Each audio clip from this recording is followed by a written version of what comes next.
कार्यक्रममा अब पालो भएको छ special report of the week. हामी विगत 21 वर्षदेखि जापानमा केन्द्रित छौँ। जापान जानको लागि पहिलो आवश्यकता नै जापानिज भाषा हो। तपाईले पहिला जापानिज भाषा बनाउनु पर्छ, चाहे तपाईँ स्टडी भिजा भन्नुहोस् या वर्किङ भिजा। र अहिले हामी अप्रिल इन्टेक 2026 को लागि स्टडी भिजाको तयारी सुरु गरेका छौँ। अप्रिल इन्टेकमा स्टडी भिजामा जापान अप्लाई गर्नु पर्यो भने भाषा पढ्ने बेला हो यो। आजभोलि आउनुभयो भने अगस्तसम्ममा तपाईँको सामान्य भाषा बनाउनुहुन्छ र इन्टरभ्यू पास गर्न सक्ने बनाउन सकिन्छ।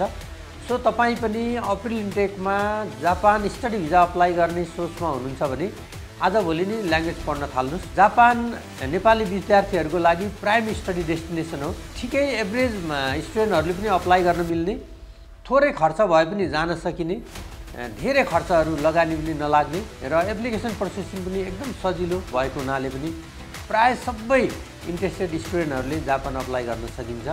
र जापानमा विद्यार्थीहरूले 28 घण्टा विकली पार्ट टाइम जब गर्न पाउने भएको हुनाले पनि दुःख गरेर स्टुडेन्टले म जापानमै कमाउँदै पढ्छु भन्दा सबै स्टुडेन्टले त्यसरी नै गरिराख्नु भएको छ र एउटा सजिलो पनि छ।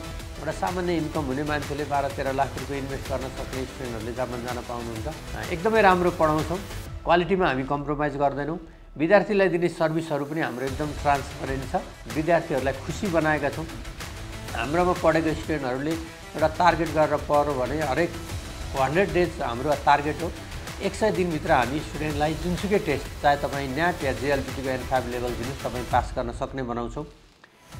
त्यस कारणले पनि तपाईँ N5 लेभल टेस्ट पास गर्न नसकेर एकदमै हैरान भइरहेको हुनुहुन्छ, पढाइ राम्रो भइरहेको छैन, आज क्लास हुन्छ भोलि हुँदैन, एभ्रिडे क्लास भएन भन्ने छ, झन्झट पाइराख्नु भएको छ, केयर छैन भने पनि ग्लोबल रोज्नुहोस्।